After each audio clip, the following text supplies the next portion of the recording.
O ministro Alexandre de Moraes solicitou que o STF julgue amanhã o recurso da deputada Carla Zambelli contra a condenação a 10 anos de prisão. Assunto para a repórter Janaína Camelo, chegando agora ao Jornal Jovem Pan.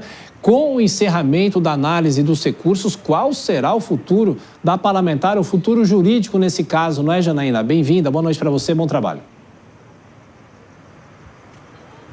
Pois é, né, Tiago? Boa noite para você também, boa noite a todos. Inclusive, Tiago, a sessão para julgar esse recurso, que é os chamados embargos de declaração, aqueles primeiros recursos logo depois do julgamento, já estava marcada essa sessão para acontecer amanhã, desde dias atrás. Só que, assim, começaria amanhã e terminaria só na semana que vem. Mas ontem, com essa situação toda ali envolvendo Carla Zambelli, o ministro Alexandre de Moraes pediu ali ao presidente da primeira turma, o ministro Cristiano Zanin, porque foi a primeira turma quem condenou Carla Zambelli nesse caso, pautasse esse julgamento para um dia só. Para durar um dia só. Então, começando amanhã, começa amanhã às 11 horas da manhã e termina à meia-noite de amanhã. Porque qual é a estratégia? Aí ele consegue acelerar todo esse processo de recursos dos quais ela ainda tem direito nesse processo, né? Então, fica mais próximo aí o cumprimento da pena, né? Porque o cumprimento da pena, que são esses 10 anos de prisão, só pode acontecer depois do trânsito em julgado. Só lembrando esse caso, foi em abril que ela foi condenada pela primeira turma a 10 anos de prisão, inicialmente em regime fechado, pelos crimes de falsidade ideológica e também invasão do dispositivo informático, naquele caso lá de invasão do sistema do Conselho Nacional de Justiça. Ela e o hacker Walter Delgatti também foi condenado, no caso dele foi 8 anos ali de prisão. Então, Tiago, depois dela ter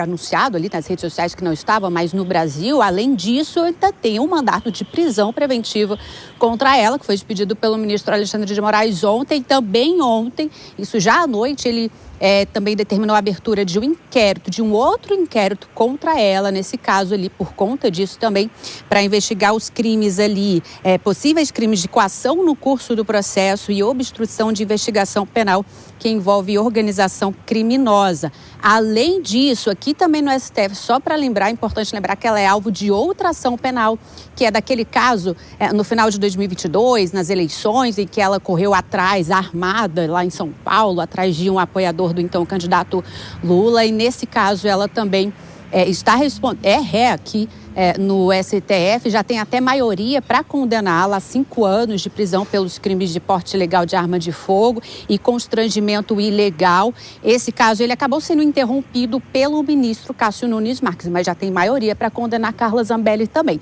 Então amanhã será o julgamento desse recurso do caso ali, com relação à invasão ao Sistema Nacional de Justiça do CNJ, uma sessão que começa às 11 horas da manhã. Tchau. É isso. Janaína Camelo, você volta daqui a pouquinho com mais destaques do Judiciário em Brasília. Vou chamar o Cristiano Vilela para tirar uma dúvida em relação a essa análise que será feita nessa sexta-feira pelo Supremo. Ô Vilela, a situação dela já era complicada. Ela saindo do Brasil, as chances dela são menores de ter qualquer sucesso na justiça?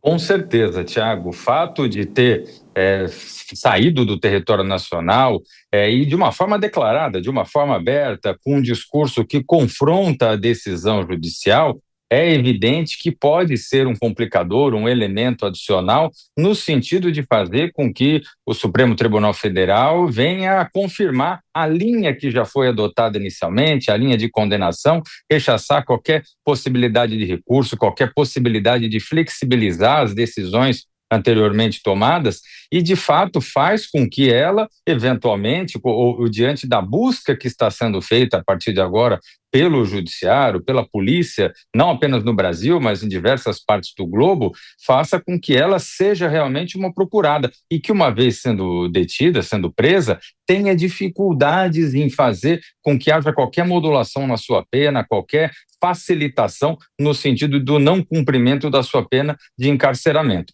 De fato, a situação da parlamentar fica bem mais difícil agora.